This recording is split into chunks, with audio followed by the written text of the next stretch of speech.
Welcome, welcome, welcome to the Sub Hub podcast. I'm EmKay Sullivan. And I'm Dani Moreno. And with us today, we have Lauren Gregory, winner of the 2022 Loon Mountain Race, Team USA member, got 12th at World Champs this year, 8-time All-American, SEC champion in the mile just a week ago with a 4:31, and newest member of the trail team. Welcome. Thank you for having me.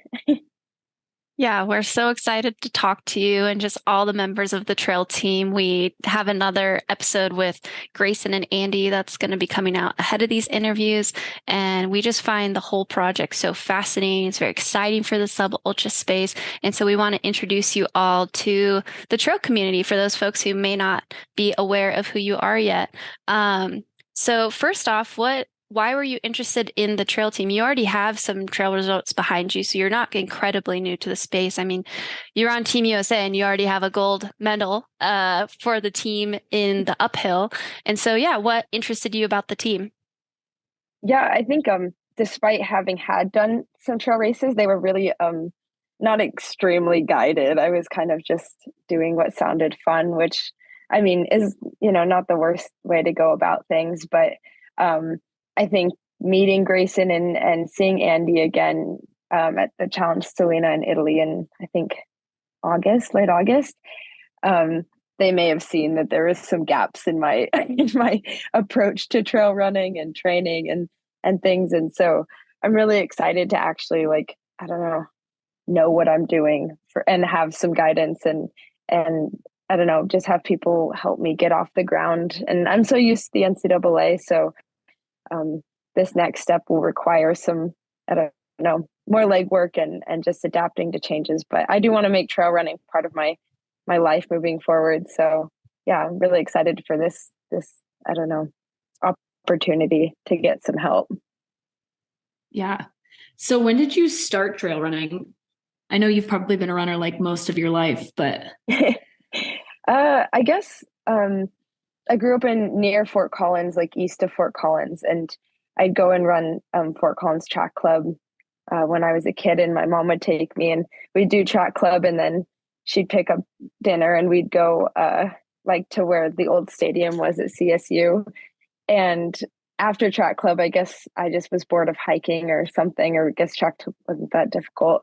And I would just run up to the top of this old stadium area, and it was just all beautiful trail and switchbacks and stuff. And my mom would meet me at the top and we'd eat dinner up there. And I don't know, the whole track club was fun, but then I'd look most forward to that time afterwards. And then in high school, I moved to Fort Collins and went to Fort Collins High School. And that's how we did our summer training. And my teammates and I just got really into it. And I don't know, any chance we'd get on an off season to go do a trail long run, we just do it. So I don't know, it's just a part of what I loved about running. That's awesome. I don't know about you, Dani, but when I hear high school kids who are yeah, I grew up on the trails, I get really jealous because growing up in Arkansas, I just ran on the roads every day. And then I went to college, and that was when I was like, whoa, there's dirt. And Dani's from LA, so yeah, I mean, I learned about trail running in this most recent phase of my life. And so I just think I'm jealous. And also just I think that's just so cool that you were introduced to that at such a young age and already have an appreciation for the outdoors, which I think some people don't get at all in their lives at sometimes. So that's awesome. So you are wicked fast. We'll just address that. PRs, 4:31 in the mile, 15:25 in the 5K, 32 and a half pretty much in the 10K. What draws you to the trails? Because I feel we'll call it cookie cutter just because I can't think of another way to explain it. But if I was a shoe brand, I would be trying to get you to come to the roads and to continue doing track. Do you see yourself kind of stepping in all the worlds after college? Or are you just going to focus on trail? What's exciting you post-collegiately? Yeah, I think trail was the first plan. The speed kind of came second. I think when I came out of high school, trail running is the career I wanted to do, but just going to college is what everyone, you go run NCAA and you have a team and Like it just seemed like what I needed to do. And so then coming to college and having success was kind of secondary to my plan. And I never really considered being like a track professional, but then it just kind of became an option, I guess. And like last year, I was thinking about just pursuing track and foregoing eligibility and stuff, but I just couldn't give up on wanting to, the original goal of wanting to be a trail runner and do more trail projects. And so getting to do Thailand and just put my name out that way was, I don't know, eye-opening and kind of opened some doors, and like at least just let people know that this is kind of the direction I wanted to take my career anyways. So I think the track stuff was secondary, but now I'm at like kind of a point where I do want to do both because I'm enjoying it so much. But trail is really where my heart lies, and I don't know, trail running is just my favorite expression of the sport. So hopefully maybe emphasizing trail and getting to still maybe rip a couple more fast times on the track. So that's what I'm trying to do right now, but we'll see. Yeah. The nice thing about those seasons, at least, is you can do a lot of like trail in the summer and the fall, but still do track in the winter, spring time. I mean, Dani and I kind of do that occasionally. Like Dani's training for the marathon right now. I just finished training for a half. Last year I trained or 2 years ago, maybe I trained for a 5K. So the seasons can definitely like line up pretty well. And I'm excited at the fact that you're going to like still dabble in the track world, maybe. Yeah, I hope so. I think there's just so much to do, and I'm not the best with patience, so I'll probably learn my lesson a couple times with that. But I don't know. It's just exciting that you're not confined to one way of doing things, and everyone has a different approach. So hopefully I figure out one that works for me. Yeah. And it's exciting that you have Grayson, for example, as a mentor, someone who's, had to construct a whole season or a whole year and figure out how things kind of place and potentially complement each other and, finding that balance. I think it's important, this podcast, I hope, is speaking to the whole trail community, but also to a lot of athletes in your shoes that are in college and trying to decide like what they're going to do. And it's like, you can do everything, you just got to figure out how it works for you and how it's going to layer together. And like, maybe one year you are going to focus more on track, but that's only going to help your trail running, and then vice versa. Like trail running is going to help your track running and maybe a half marathon one day. So it's cool to hear that you're most passionate about trail, but that you're also considering the other aspects of running. Right. And I don't know, I think the longevity of it is a lot improved with including trail running, because I don't know, I do get burnt out over a long season of track, especially with the NCAA, just like racing and competing all the time. And I think for me, like I need to keep it as fresh and diverse as possible to like avoid that, because I love running. There's times when you just get absolutely swamped by it. Yeah. And I'm curious, are you planning on like moving back near home after college to train, or are you staying around Fayetteville? What's the plan, or do you have one yet? No plan currently. Home is no longer Fort Collins family wise. They've moved to California and Arizona and stuff. So yeah, they're kind of scattered, leaving me options to go near them. But the world is wide open for me at the moment. No solid plans yet. I'm hoping June will illuminate some things. That's the plan, is figure things out more so then. You're still young. You don't need to have it figured out. No, I still don't have my life figured out. So no. That is life. Maybe that's the place to be. They don't tell you adulthood is just most of it you're confused the entire time. So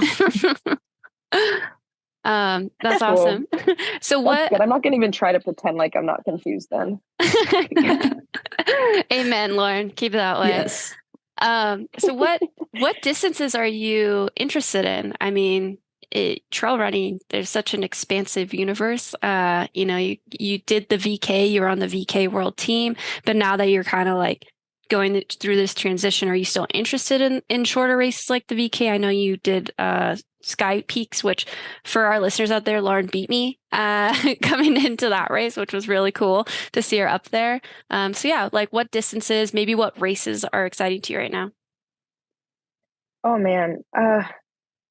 I did like the VK. I think I need to figure out how to train for that a little bit better. I like the that Sky Peaks distance. Honestly, I'm just not super versed in how to train for these longer distances. I kind of just throw myself into it and see what happens. Like right now I'm training for more mile and maybe 15, which is like at least last year I was doing more 10K, 5K training. So we'll see how I can like keep up strength over the spring and carry that into summer races. But I like the vertical stuff. It's just such a different challenge and it doesn't even like play into a runner's strengths really because you're kind of just walking. But I really do want to try Pikes Peak. That's been something I've been into since, high school, just watching just all the professionals and huge names come and just demolish that mountain. And so I am really interested in doing that. We'll just see. I think this summer I'm leaving it open to seeing like how I feel in June. I'd like to race USA's, which is now until like early July, and then going from there. But I do like the sub ultra distance because it just allows for so much variation in like what you can do and I don't know, letting training kind of dictate what you do. That's the plan, hopefully. Yeah, I think Pikes Peak would be right up your alley, especially I hope so. being somebody who grew up at altitude. I think it'll be a good one for you. So it sounds like maybe you don't have a schedule yet because you're still trying to figure out USA's. So yeah, that's all right. Yeah, nothing's locked in. I have some things written down and like what I want to try. I'd like to go like back over to Europe and do some of those races, like maybe that WMRA like World Cup stuff. I think the Golden Trail Series might be a little long because that Flagstaff race was a little long for me. And yeah, we'll just see how like training ends up shaping up because I don't want to compromise my last year of eligibility with like thinking too far ahead. And yeah, but we'll just see. Yeah, you have plenty of years and seasons ahead of you. Enjoy that final eligibility and just kind of like, get the most out of it that you possibly can. But I guess this like selfishly, I'm a little sad. So this means you probably won't do Centipede Scramble and try to make the team there. I wish I could, but Yeah. I think if I did I think I could do the mountain running championships US, but I think Worlds is just NCAA weekends if I did make that. Yeah, that'd be a little tough. No one would have. I would be down, but I don't think anyone here would be all that stoked. Nah, See you later. You gotta go to NCAAs. Yeah, you got to do it. It's one of those moments in your life you'll look back upon. You'll be so happy that you did. Yeah. You can go to World Championships other years. Yeah, in a couple more years. It's all good. You're all good. I'll just get minor FOMO, but I'll be stoked for everybody who goes. That's awesome. So are you planning to because the trail team right now we understand that you guys will have jerseys and stuff and you'll have this collective identity so people could kind of point you out at races, which is really exciting. We've heard about you guys racing as a team potentially like across nationals, which is also exciting. I kind of want to get in on that. And so are you looking to like potentially get sponsored this year? Because we do understand if you do, then you would, wear that gear. Or is there any brands that are exciting you? Yeah, I hope to get a contract just for some support in what I want to do. I would like to just go all in on running for the next few years and just see where that takes me. I don't know if it's going to last forever, but at least after college, like I've gotten used to this. Sorry, dog. This lifestyle. Like this year has just been so light school wise that it's like given me so much time to focus and just, I don't know, hone the craft a little bit better. But yeah, so a sponsorship would be great. If not, figure it out. But the trail team seems like at least a really, really nice like safety blanket of help and some support and at least just some networking connections and stuff. So hopefully working towards that. I guess I can't really know anything until after NCAA. So we'll just see. Nice. And for the listeners out there, where can we follow you on social? I really am not great at anything social wise, but I do have Instagram. It's LGZ, 5 E's, ZY. LGEEEEEZY. Can you pronounce it for the listeners? I just want to hear you say it. This is just a like self-proclaimed pronunciation, but it is LGZ. I love Or it. some people do call me just GZ, which I do respond to. I like it. I love it. Okay. Well, when you're getting on some big old podium, we're going to be shouting out, yeah, GZ, way to go. I would really appreciate that personal touch.